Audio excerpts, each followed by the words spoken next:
This happened in 2019 when I was driving from Dallas to El Paso for a work trip. I do long drives a lot, and usually it's just boring highway, gas stations, and podcasts. This was the first time I ever felt like I might not make it to the other side. I left Dallas around 7 p.m., which wasn't smart in hindsight, but my boss wanted me there early the next morning, and I figured I'd rather drive overnight than wake up at 3 a.m. The first few hours were uneventful. I set the cruise control, put on some true crime, and zoned out. Somewhere after midnight, the highway got a lot emptier. No more steady stream of cars, just the occasional pair of headlights in the opposite lane. The roadside lights disappeared too. It was just my beams in a whole lot of black. I first noticed the green sedan after a gas stop just outside of a small town. I'd filled up, grabbed a drink, and got back on the highway. A couple minutes later, I saw headlights behind me, slowly catching up. I didn't think anything of it. Then the car pulled into the left lane and matched my speed. I glanced over. It was an old, dull green sedan. Couldn't see the make from that angle. The windows were tinted just enough that I couldn't really see the driver, but I could tell someone was there. They stayed perfectly aligned with me in the next lane, not passing, not falling back. I sped up a little. So did they. I slowed down. So did they. That was the first twinge of unease. I tried to rationalize it. Maybe they were just on cruise control too. Maybe they didn't realize what they were doing. Still, it felt intentional. After about a minute of this weird pacing, the green sedan finally eased ahead of me and moved back into my lane, just a few car lengths in front. I relaxed a bit. I didn't like it, but at least they weren't next to me anymore. That lasted maybe 30 seconds. Without hitting its brakes, the sedan suddenly slowed down fast. I had to tap my brakes harder than I liked to avoid getting too close. I changed lanes to pass them, annoyed, and as soon as I signaled, they swerved slightly into the lane line like they were blocking me. That's when I realized this wasn't random. I backed off, moved into the right lane again, and gave them more space. For a few minutes, they just cruised ahead of me like nothing was wrong. Then, out of nowhere, their hazard lights came on. No other traffic, no construction, no debris. They started slowing down again, forcing me to slow down with them. I decided I'd had enough. I checked my mirrors, changed into the left lane, and this time I floored it. I passed them going at least 10 over what I'd been doing before. I refused to look over. I kept my eyes on the road, my hands tight on the wheel. I watched in the rearview mirror as their headlights got smaller. Then they sped up. Within a minute, they were back behind me, closer than before. Too close. Their high beams came on, filling my mirrors with light. I couldn't see anything behind me except blinding white. I tried to move into the right lane to let them pass. They moved with me. I moved back left. So did they. The high beams stayed on the whole time. I don't know how far we went like that. It could have been 2 minutes or 10. My sense of time vanished. It was just me, the empty highway, and someone behind me who seemed determined to keep me trapped. I thought about calling 911, but I didn't know exactly where I was, and I didn't want to take my eyes off the road. Plus, what was I supposed to say? A car is being weird behind me? Then they did something that scared me more than the high beams. They turned them off. The sedan's lights went dead for half a second, complete darkness, then came back at normal brightness. But the car was gone from my mirrors. I don't mean they vanished like some ghost story. I mean they must have killed the lights, changed lanes, and dropped way back or onto an exit ramp. Either way, I couldn't see them anymore. You'd think that would make me feel better, but it did the opposite. Now I had no idea where they were. Every few seconds, I checked the mirrors. Nothing. No cars behind me at all. For almost 20 minutes, it was just me and open highway. I started to think maybe I overreacted. Maybe they'd pulled off. Maybe they'd just been messing with me. Then I saw headlights ahead. They were on the shoulder. A car parked facing the road a few hundred yards in front of me. As I got closer, my stomach twisted. Green sedan. They'd gotten in front of me somehow and were waiting. My brain went into overdrive. If I slowed down to pass them cautiously, I'd be a perfect target. If I sped past, I risked them jerking onto the road. There was no oncoming traffic, no witnesses, just me and them. As I debated, their brake lights flicked on, then off. The driver's door opened. A man stepped out.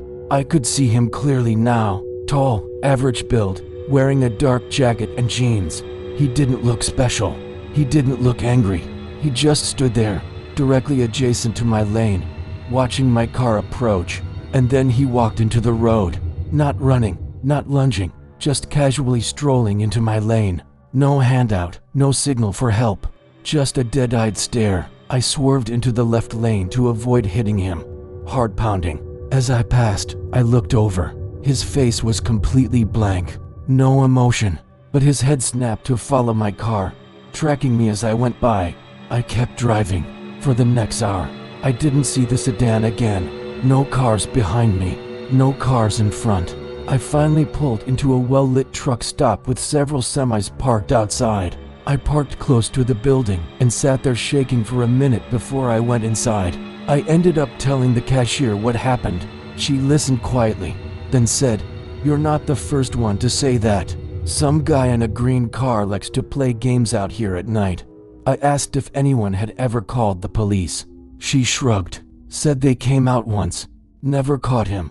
I don't know what that guy wanted, to scare people to run someone off the road or to get someone to stop.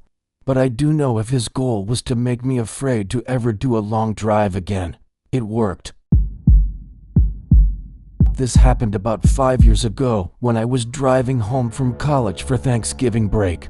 My school was about 8 hours away, and I left later than I'd planned, so most of the drive ended up being in the dark. My parents hated that, but I was stubborn and figured as long as I stayed awake, I'd be fine. Around 1 a.m., I started getting really drowsy. I told myself I'd pull over at the next rest stop, stretch my legs, maybe grab a coffee from a vending machine. Sure enough, one of those blue rest area 1 mile signs appeared, and I took the exit. The place was small. Just a single building with bathrooms, a couple of picnic tables, and maybe 15 parking spots. There were only 2 other vehicles there, a semi parked on the far end and an old minivan closer to the building. The area was lit, but the light felt thin, like it barely touched the edges of the trees. I parked a few spots away from the minivan and went inside to use the bathroom. The restroom was empty. I washed my face to wake up a bit, then headed back outside. That's when I noticed the minivan's driver door was open. There was a man sitting in the driver's seat, leaning out slightly, like he was trying to get my attention. He was in his late 40s or early 50s, balding, with a big mustache and a stained t-shirt. He waved at me casually, like we were neighbors. "Hey, you heading east or west?" he asked. The question felt odd. It wasn't exactly threatening, but something in his tone made me uneasy. I said, "East," without stopping my walk. "Oh good," he said. "I'm going that way too. You mind if I follow you out?" My lights have been acting up. That didn't make any sense. If his lights didn't work, following someone wouldn't fix that. I just shrugged and said, "I mean, it's a freeway. Do what you want," and kept walking.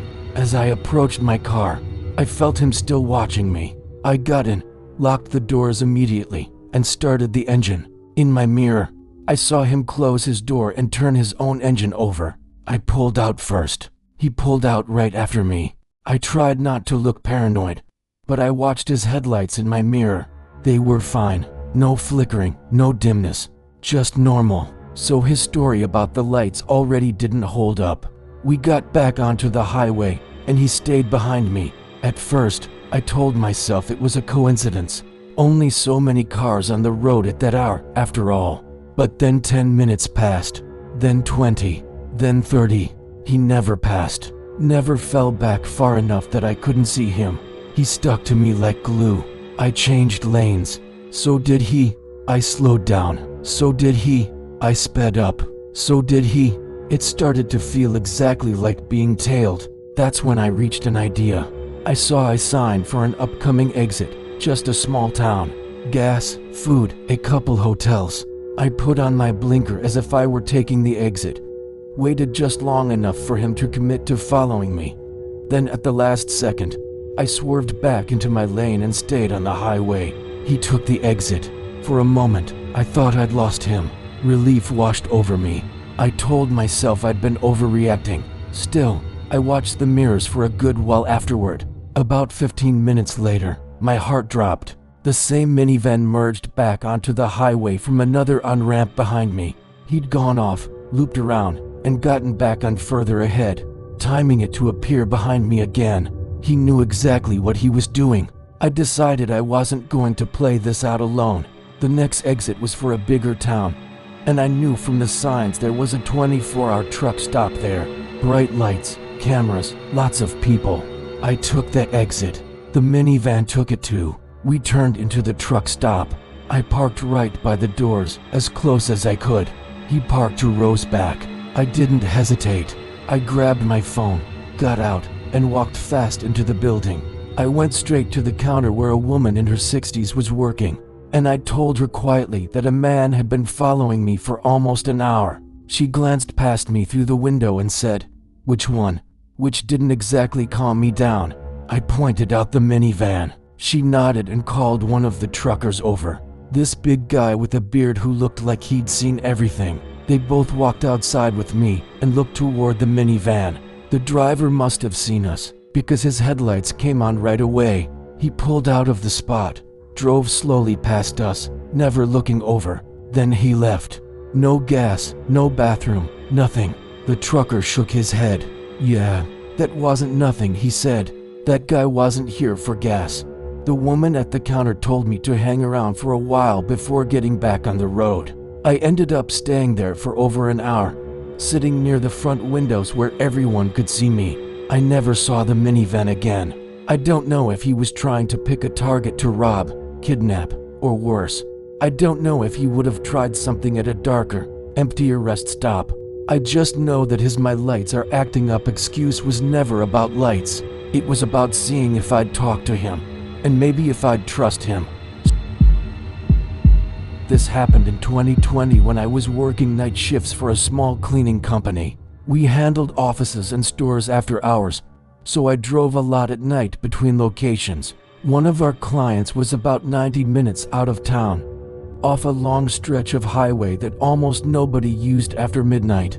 I'd driven that route at least a dozen times with no issues. This time, it was about 2 a.m. I'd just finished a job and was heading back home, exhausted. I remember the sky being pitch black, no moon, and the highway just a straight line through nothing. About 20 minutes into the drive, I noticed headlights in my mirror. They were far back, but I saw them getting closer. Again, I didn't think much of it. You always see a few trucks or late drivers, even out there. But as they got closer, I realized it wasn't a semi. It was a white pickup truck. No logo, no markings, just a plain white truck. It came up fast, then settled right behind me. Not close enough to be tailgating, but closer than I liked on an empty highway. I changed lanes to let them pass. They changed lanes with me.